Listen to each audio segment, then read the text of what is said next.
నమస్కారం అండి. నేను చంద్రమోహన్. మీరు చూస్తున్నారు జోరుగా హుషారుగా యూట్యూబ్ ఛానల్.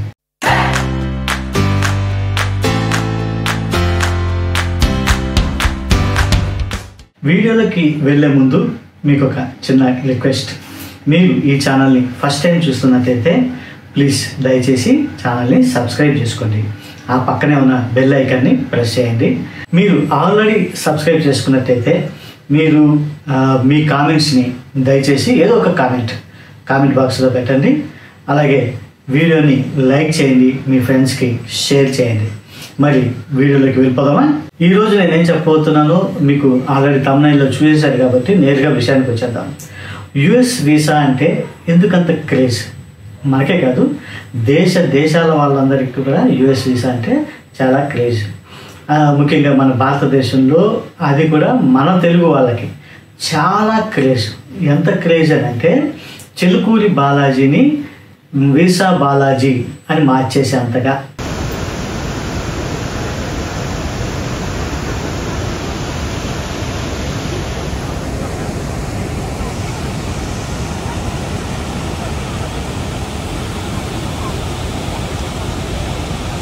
అమెరికాలో సుమారు 13 లక్షల మంది తెలుగు వాళ్ళు ఉన్నారని ఈ మధ్య లెక్కలు చెప్తున్నాయి. యుఎస్ సెన్సస్ బ్యూరో డేటా ప్రకారం అమెరికాలో అత్యధికంగా మాట్లాడే విదేశీ భాషల్లో తెలుగు 11వ స్థానంలో ఉంది. అంతేకాదు, ఇండియా నుంచి చదువుకోవడానికి అమెరికా వెళ్ళే విద్యార్థుల్లో 12% మంది మన తెలుగు వాళ్ళే. అంటే అమెరికా మీద తెలుగు వాళ్ళకున్న క్రేజ్ ఏంటో తెలుస్తుంది కదా. అంత క్రేజ్ ఎందుకంటే ఈ భూమి మీద ఒక అగ్రరాజ్యం అమెరికా, బాగా డబ్బున్న దేశం అమెరికా. అక్కడి ప్రజల విలాసవంతమైన జీవన విధానం గురించి, అక్కడి రోడ్లు, ఇల్లు, సౌకర్యాలు, సంపద వీటన్నిటి గురించి కథలుగా చెప్పుకోవడం మూలంగా అమెరికా అంటే అంత మోజు. ముఖ్యంగా టూరిస్టులకు అదొక స్వర్గధామం. నయాగారా నుంచి గ్రాండ్ క్యాన్యన్ వరకు అద్భుతమైన పర్యాటక ప్రదేశాలు ఎన్నో ఉన్నాయి అక్కడ. విద్యార్థులకు నాణ్యమైన విద్య దొరుకుతుంది. అక్కడ చదివి వస్తే ఆ సర్టిఫికేట్కు ఎంతో విలువ. ఇక అమెరికాలో ఉద్యోగ అవకాశాలు ఎక్కువ. అమెరికా అంటే ల్యాండ్ ఆఫ్ ఆపర్చునిటీస్. మీ దగ్గర ప్రతిభ ఉంటే మిమ్మల్ని అందరం ఎక్కిస్తుంది అమెరికా. దాంతోపాటు మన కరెన్సీతో పోల్చుకుంటే బోలెడంత జీతం. ఇక శాశ్వతంగా అమెరికా పౌరసత్వం పొందడం కోసం కలలు కనేవాళ్ళు కోకొల్లలు. మరి అటువంటి అమెరికా దేశానికి వెళ్ళాలి అంటే వీసా కావాలి కదా. అందుకనే యుఎస్ వీసా అంటే అంత క్రేజ్ అనమాట. ఇంకో విషయం ఏంటంటే, మీ దగ్గర యుఎస్ వీసా ఉంటే 49 దేశాలకు ఎటువంటి ఇబ్బందులు లేకుండా వెళ్ళి రావచ్చు. That is US visa power. అయితే ఈ వీసా గురించి చాలామందికి చాలా డౌట్స్ ఉంటాయి. వీసాకి ఎలా అప్లై చేయాలి? సొంతంగా అప్లై చేసుకోవచ్చా, లేదంటే ఏజెంట్ దగ్గరికి వెళ్ళాలా? వీసాని తొందరగా పొందడానికి ఏమైనా షార్ట్ కట్స్ ఉన్నాయా? తర్వాత ఇంటర్వ్యూ ఎలా ఉంటుంది? ఇట్లాంటి చాలా రకాల డౌట్స్ ఉంటాయి. వాటన్నిటికీ సమాధానమే ఇప్పుడు మనం చేసే ఈ వీడియోలు అనమాట. ఈ యుఎస్ వీసాలో 185 రకాలు ఉన్నాయి. మీకు తెలుసా? అసలు వీసా గురించి, దాంట్లో ఉండే రకాల గురించి చెప్పుకునే ముందు అసలు వీసా అంటుంటాం, కానీ అసలు వీసా ఫుల్ ఫామ్ ఏంటో తెలుసా మీకు? Visitors international stay admission. అంటే ఒక విజిటర్ తన దేశాన్ని వదిలి వేరే దేశానికి వెళ్ళేటప్పుడు ఆ దేశపు వాళ్ళు తమ దేశంలో ఉండటానికి ఇచ్చే అనుమతి. దీన్నే మనం వీసా అంటాం. అలాగే వీసా అన్నమాట వేరే దగ్గర కూడా వింటూ ఉంటాం, ఈ క్రెడిట్ కార్డ్స్, డెబిట్ కార్డ్స్ దగ్గర.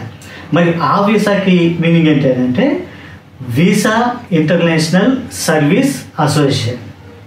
వీసా ఇంటర్నేషనల్ సర్వీస్ అసోసియేషన్ అంటే మీకు సంబంధించిన ఆర్థిక లావాదేవీలను ఏ దేశంలో నుంచైనా మీరు చేసుకోవచ్చు అన్నమాట.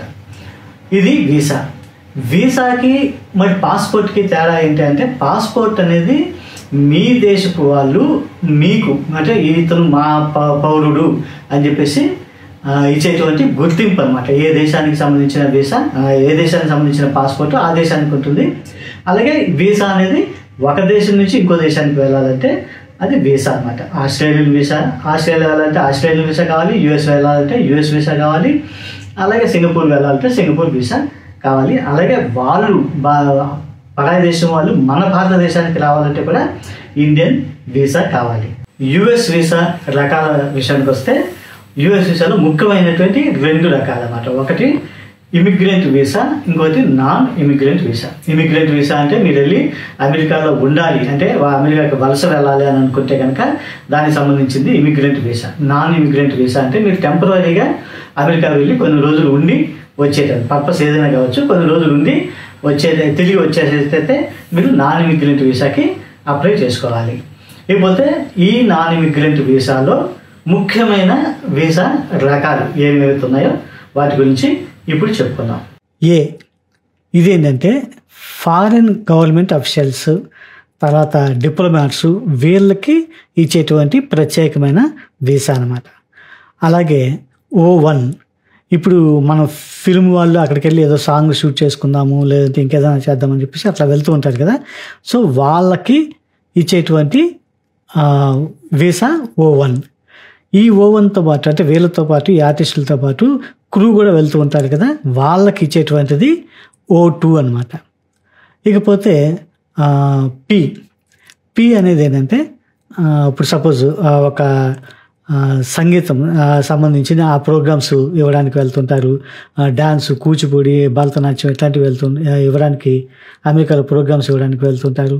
అలాగే అథ్లెట్స్ ఇప్పుడు అక్కడ జరిగే ఏదైనా క్రీడా సంబంధించినటువంటి పోటీలు ఉంటే ఆ పోటీలకు అటెండ్ కావడానికి వెళ్తుంటారు.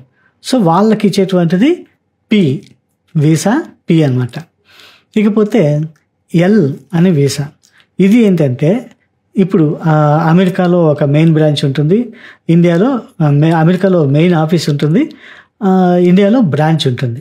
సో ఈ బ్రాంచ్ నుంచి ఎవరైనా ఒక ఎంప్లాయీని అక్కడ పంపించి అది ట్రైనింగ్ కావచ్చు, లేదంటే అక్కడ ఉన్నటువంటి ఒక యూనిట్ని ఏదైనా ప్రాబ్లం వస్తే అక్కడ సాల్వ్ చేసి రావడానికి కానీ ఇట్లా అఫీషియల్గా పంపిస్తుంటారు కదా, అక్కడ వాళ్ళు ఇక్కడికి రావడం కానీ ఇక్కడ వాళ్ళు అక్కడ రావడం కానీ వీళ్ళకు ఇచ్చేటువంటిది ఎల్ వీసా అనమాట. ఇకపోతే మీ అందరికీ తెలిసిందే F1 వీసా. ఇది అకాడమిక్ కోర్సులు చదువుకోవాలనుకున్న వాళ్ళకి, అంటే MS లాంటివి చదువుకోవాలనుకున్న వాళ్ళకి అమెరికా వెళ్ళాలంటే వాళ్ళకి కావలసిన వీసా F1. ఈ F1 స్టూడెంట్స్తో పాటు వాళ్ళ మీద డిపెండ్ అయ్యి లేదంటే ఆ స్టూడెంట్తో పాటు ఉండాలనుకుని వెళ్ళే వాళ్ళు ఎవరైనా ఉంటే కనుక వాళ్ళకి ఇచ్చేటువంటిది F2 వీసా అనమాట. ఇది కాకుండా నాన్ అకాడమిక్ కోర్సులు అంటే వొకేషనల్ కోర్సులు ఏమైనా అమెరికాలో చేయాలనుకుంటే వాళ్ళకి ఇచ్చేటువంటిది M1 వీసా. సో ఈ M1 వాళ్ళతో పాటు అంటే వీళ్ళతో పాటు ఇంకెవరైనా డిపెండెంట్స్ వెళ్ళాలనుకుంటే వాళ్ళకి ఇచ్చేటువంటిది M2 వీసా అనమాట. ఇకపోతే B1/B2. ఇది యాక్చువల్గా 2 కలిపి కంబైన్డ్గా ఒకటే ఇస్తుంటారు, B1/B2 అని చెప్పేసి. B1 అంటే B1 పర్టికులర్గా బిజినెస్ పీపుల్ కోసం, అక్కడికి వెళ్ళి ఏదైనా వ్యాపార సంబంధమైన టూర్ వేస్తున్నప్పుడు దానికోసం ఇచ్చేటువంటిది B1 వీసా అనమాట. ఇక B2 అంటే పర్టికులర్గా టూరిస్టుల కోసం, లేదంటే అక్కడ ఉండే మీ బంధువులను కానీ మీ పిల్లల్ని కానీ కలిసి రావడం కోసం వెళ్ళే వాళ్ళ కోసం ఇచ్చేటువంటిది ఈ B2 వీసా అనమాట. అలాగే కొంతమంది మెడికల్ ట్రీట్మెంట్ కోసం వెళ్తుంటారు. సపోజ్ ఇక్కడ నయం కానీ జబ్బులు ఏమైనా ఉంటే అమెరికాలో బెటర్ ట్రీట్మెంట్ దొరుకుతుంది అనుకున్నప్పుడు ఆ అమెరికాకి వెళ్ళి నేను ట్రీట్మెంట్ కోసం వెళ్తాను అంటే వాళ్ళకి ఇచ్చేటువంటిది కూడా B2నే. సో టూరిస్టులు కానీ బంధువుల్ని స్నేహితుల్ని కలవడానికి కానీ వెళ్ళేటువంటి వాళ్ళు విజిటర్స్, వీళ్ళందరికీ కూడా విజిటర్స్ వీసా B2 అనమాట ఇచ్చేది. ఇకపోతే మీ అందరికీ తెలుసు H1B. ఇదేంటి వర్క్ వీసా అనమాట.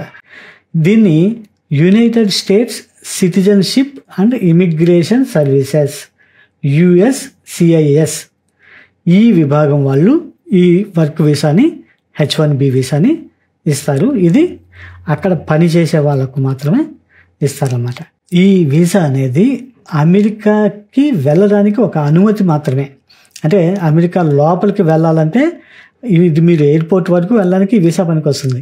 అక్కడ వాళ్ళకి ఇష్టం లేదు, వాళ్ళకి ఏదైనా డౌట్ వచ్చింది, ఇష్టం లేదు అనుకుంటే వాళ్ళు అక్కడి నుంచి మిమ్మల్ని వెనక్కి పంపేయచ్చు. అయితే మిమ్మల్ని ఆ దేశంలోకి అనుమతించేది ఎవరు అని అంటే US customs and border protection CBP అని ఒక డిపార్ట్మెంట్ ఉంటుంది. అలాగే department of homeland security DHS అని ఒక డిపార్ట్మెంట్ ఉంటుంది. అలాగే యుఎస్ ఇమిగ్రేషన్ ఆఫీసర్. సో వీళ్ళ ముగ్గురు దగ్గర నుంచి అప్రూవల్ వచ్చి ఓకే అన్న తర్వాతనే మీరు అమెరికాలోకి వెళ్ళగలుగుతారు. వీసా ఉన్నంత మాత్రాన మీరు అమెరికాలో వెళ్ళడానికి మీకు రైట్స్ అనేవి ఏమీ లేవు. అది కథ. చూశారు కదా, ఇది వీసా గురించి, యుఎస్ వీసా గురించిన ఇంట్రొడక్షన్ వీడియో. ఇకపోతే వీసాకి ఎలా అప్లై చేయాలి అనేది నెక్స్ట్ వీడియోలో చెప్పుకుందాం. అంతవరకు సెలవు, మరి బాయ్ బాయ్.